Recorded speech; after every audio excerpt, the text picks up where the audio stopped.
I'm Sue King, and this is my Breaking the Mold story.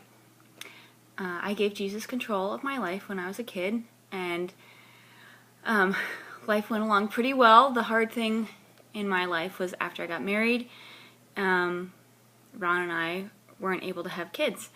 And so we went through a long time, like 7 years, of infertility, just on the roller coaster of trying to get pregnant every month and not understanding God's plan, still really wanting kids. And it was a really, it was a hard time for me, but what God taught me was that His plans are not the same as my plans. And that's okay because He's God and I'm not. I love the verse in Isaiah 55:8-9 that says, my thoughts are not your thoughts, declares the Lord, neither are your ways my ways.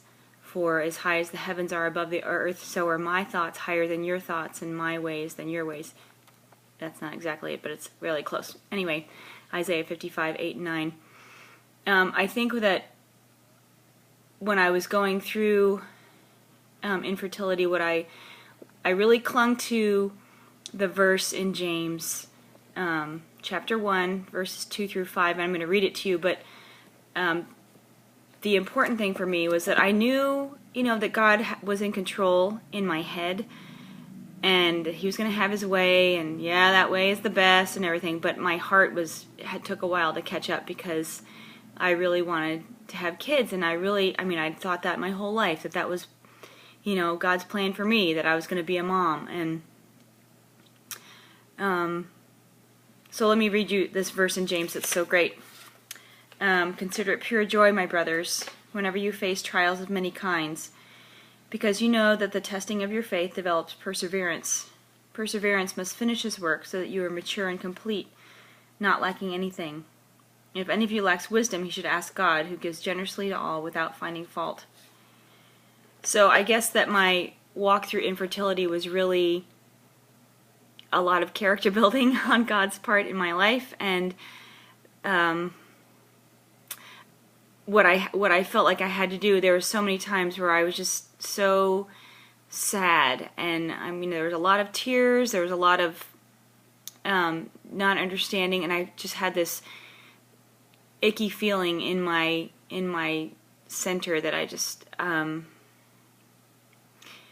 didn't understand what was going on. But what I found was that when I felt like that, I just had to turn it back over to God, because I was trying to take control myself, and I am not in control. God is in control, and He knows what's best for me. So this whole journey, I feel like it was really a privilege, the infertility journey, looking back on it, going through it wasn't so fun, but looking back on it was really a privilege for me to go through my hardest thing in life with my best friend, because Ron and I, obviously, we are married, we love each other, and whatever God's plan in terms of us and kids was the same plan for both of us. So we really got to walk through it. We walked through it differently, but we walked through it together. And God continued to give me peace whenever I would release control, surrender it back to Him. And like I said, it was seven years, and I did finally come to a point in my life where I thought, okay, you know what? What if God's plan for me is for me not to be a mom?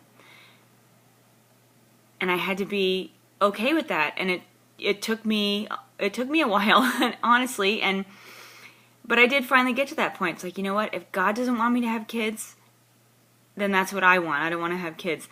And then we ended up adopting 2 great boys when they were babies, and God blessed our family, and He really continues to bless our family. But I think that really rocked my world, and that was my Breaking the Mold story. And I'm just so glad that God took me through it, and that He grew me through it. He built my character, and He's faithful because He knows what's best for me.